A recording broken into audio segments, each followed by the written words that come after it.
I'm Andrea Tomlinson. I am the Executive Director and founder of the New England Young Fishermen's Alliance. We're a 501c3 tax-exempt organization incorporated in the state of New Hampshire in February of 2022.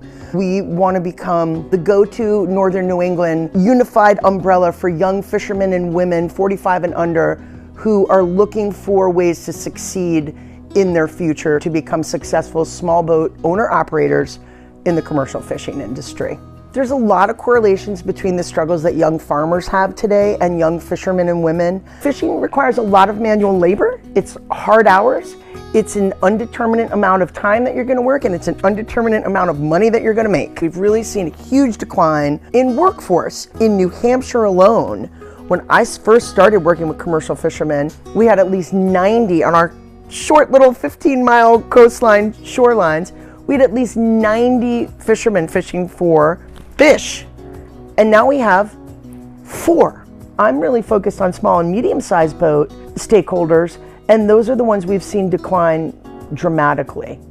The catch share system was implemented about 14 years ago, and it radically changed how young fishermen and women could get into the industry. Basically privatized, unfortunately, put a set quota on each species of fish. Permits started to get consolidated, and large corporate conglomerate organizations were able to purchase those permits. It was a pay-to-play type of situation. So it's a lack of access because of the capital requirement a young person needs to get into a boat with a permit. We're looking at like $450,000 minimum for a young person to buy a boat, buy a permit that has any type of viability in being able to make an annual living from. You've got the cost of your equipment, you've got your mooring costs, you've got your employment costs. So access is really limited due to the amount of capital that is required. The industry is incredibly regulated and highly supervised, so that is a real turnoff for a lot of Gen Z and young millennials.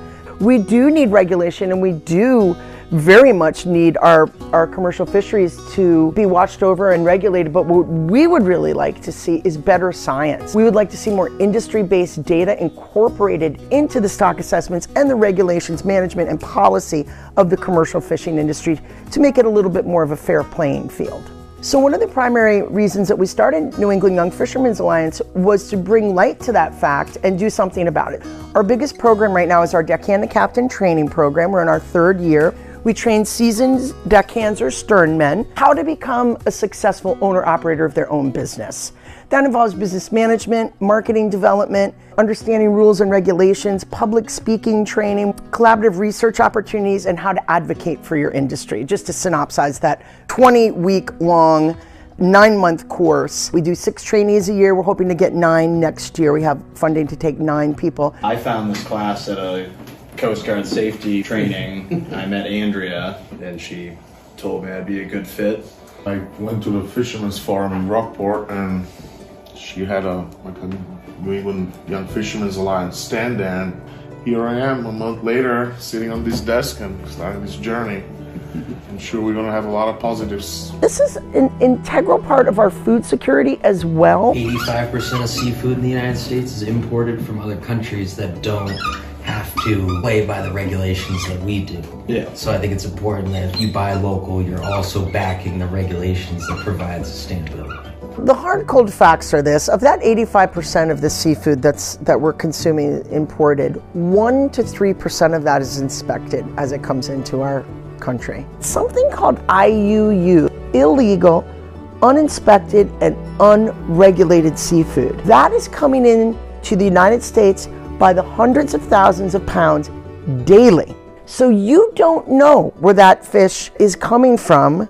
You may think you know where it's coming from the label, but oftentimes it's mislabeled, and then you don't know anything about the practices that are being implemented on that vessel or the practices that are being implemented on that fish farm. Just be really aware of what your local seafood is and try your best to support local. When you're supporting a local fisherman or woman, you are not just supporting that person. You are supporting the entire working waterfront community. All that seafood that is being harvested around here, it's part of that character, part of that heritage that gets transferred from generation to generation. It's a way to recognize, the local character of any place that you go to is pretty much related to the local jobs and industries that are involved. We are representing a part of it here. It's like farming.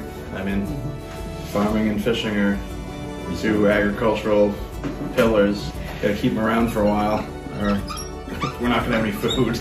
I myself am a huge proponent of local food. Eating local is supporting your local community. It's supporting your local food harvesters and food growers. If they feel supported, and if your economy is supported, and you're supporting your heritage and culture, what could be better? It's a safer bet. You're supporting your local harvester, you're supporting your local community by eating local. Are there any other questions? I mean, seriously, why would you not eat local? Buy local Buy seafood. local seafood. Buy fresh, buy local. That's right.